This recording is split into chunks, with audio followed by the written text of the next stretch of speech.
Hello and welcome to my YouTube channel. आज की इस वीडियो में हम ये बात करेंगे कि लेज़र आई सर्जरी क्या होती है, कौन कौन से कैंडिडेट इस सर्जरी के लिए सूटेबल होते हैं और कौन कौन से ऐसे फैक्टर्स हैं जो सबसे पहले कंसिडर किए जाते हैं before going for the laser eye surgery.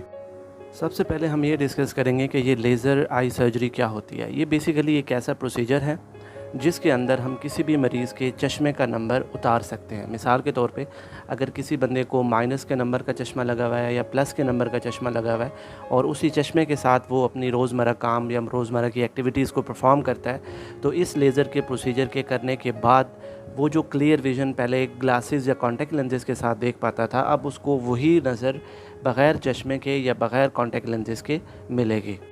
अब यहाँ सवाल ये पैदा होता है कि लेज़र करवाते वक्त मरीज़ की उम्र कितनी होनी चाहिए। तो यहाँ पे आपने एक बात याद रखनी है कि 18 से 19 साल 20 साल के दरमियान एक ऐसा टाइम पीरियड होता है कि जब तक मरीज़ का नंबर चेंज हो रहा होता है, हर 6, 8, 10 महीने के बाद वो बढ़ रहा होता है। तो कम से कम मरीज़ की उम्र 20 साल हो जब वो सर्जरी करवाने का सोचे, और दूसरा 1 साल तक उसके ग्लासेस का नंबर बिल्कुल भी चेंज ना हुआ हो।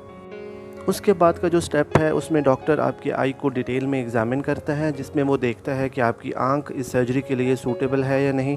उसमें आपकी आई के इंटीरियर पार्ट को प्रॉपर्ली एग्ज़ामिन किया जाता है। उसके बाद आपकी आई के पोस्टीरियर पार्ट, जिसको हम आई का पर्दा कहते हैं, उसको एग्ज़ामिन किया जाता है।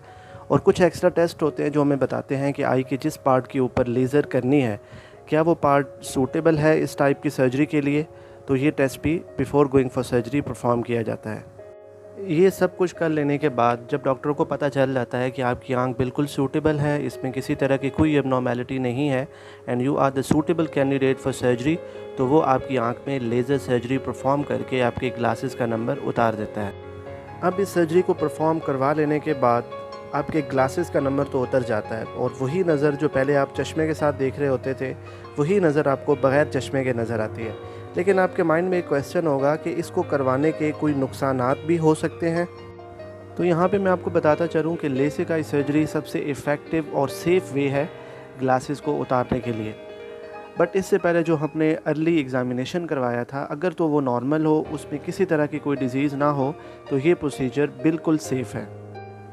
अब लेज़र परफॉर्म होने के पहले या दूसरे दिन ही आप फंक्शनल हो जाते हैं, लेकिन आपकी आई में एक हीलिंग का प्रोसेस चल रहा होता है, क्योंकि आप एक मेजर लेज़र प्रोसीजर से होके आए होते हैं।